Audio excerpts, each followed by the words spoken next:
Pessoal, segue mais uma videoaula nossa, da nossa disciplina de topografia e geodésia, né? E hoje, o tema da nossa videoaula será ainda sobre o emprego da planta topográfica, mas tratando especificamente do cálculo de volumes, né? Então, nessa parte nós teremos alguns exercícios, né? Faremos bastante exercícios, mas teremos aqui uma contextualização sobre o tema, né? Tem um vídeo explicativo, né, em nosso encontro no dia 4 de julho, às 9 horas da manhã. Bom, nós tratamos da formação das seções, ou seja, como se formam as seções, né? Tivemos a formação do perfil, a formação das seções, e as seções transversais, elas são a base para o cálculo de volumes. E isso nós vamos... né? Então, o cálculo, em que ele se resume? Qual é a importância dele? Botei no exemplo aqui de construção de estradas e ferrovia, mas para diversos trabalhos na engenharia, você movimenta um volume de terra, né? Então, para poder quantificar essa movimentação, né, é necessária a topografia. Ela entra inicialmente para fazer a determinação de como aquele relevo está, da forma daquele relevo, e depois também para quantificar os materiais a serem adicionados e removidos.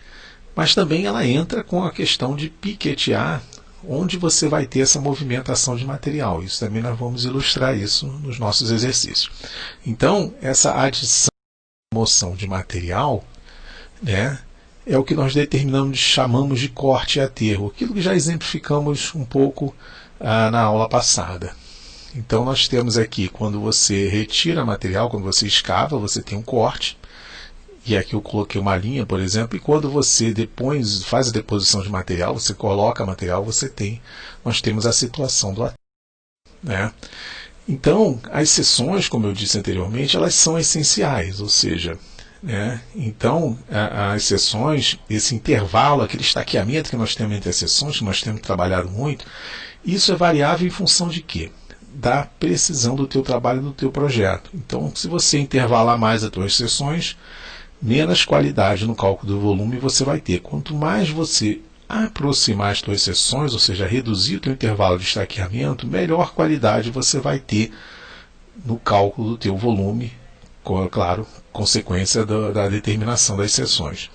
E nós vamos trabalhar em cima de um método, chamado método da área média, né? No qual, entre as seções, é formado uma figura que a gente chama de prismoide, por ser uma figura tridimensional, né, gerado a partir das seções, que cada seção tem uma configuração aproximada de um prisma, né? Então, entre as seções, nós vamos ter um volume de material determinado, sendo calculado a partir da área. Bom, então, a área média, então aqui vou ter um exemplo aqui, uma figura que eu tenho um espaço, né? E eu tenho um terreno. Esse terreno aqui ele é representado por essa linha, né?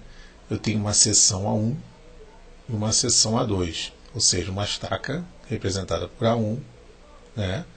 E uma outra estaca representada por A2. E entre eles eu tenho uma distância, que é um intervalo de estaqueamento.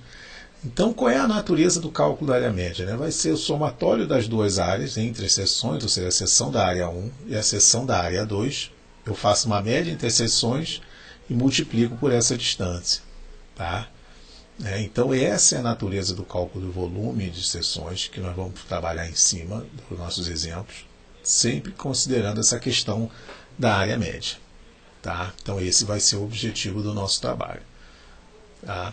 E aí, em cima disso, nós vamos desenvolver vários exemplos ao longo das nossas aulas. Bom, aqui é um outro exemplo no qual nós mostramos essa figura na aula passada, né? E também nós vamos fazer um trabalho de volume em cima disso, que é um terreno natural. E aqui eu tenho uma seção tipo, uma seção geométrica, né? Que representa uma geometria. E nós vamos calcular o volume aqui, não? Por exemplo, aqui é um exemplo de uma estaca, ou seja, entre uma estaca e outra aqui nós vamos fazer um cálculo de volume também. Então, isso aí, nosso encontro já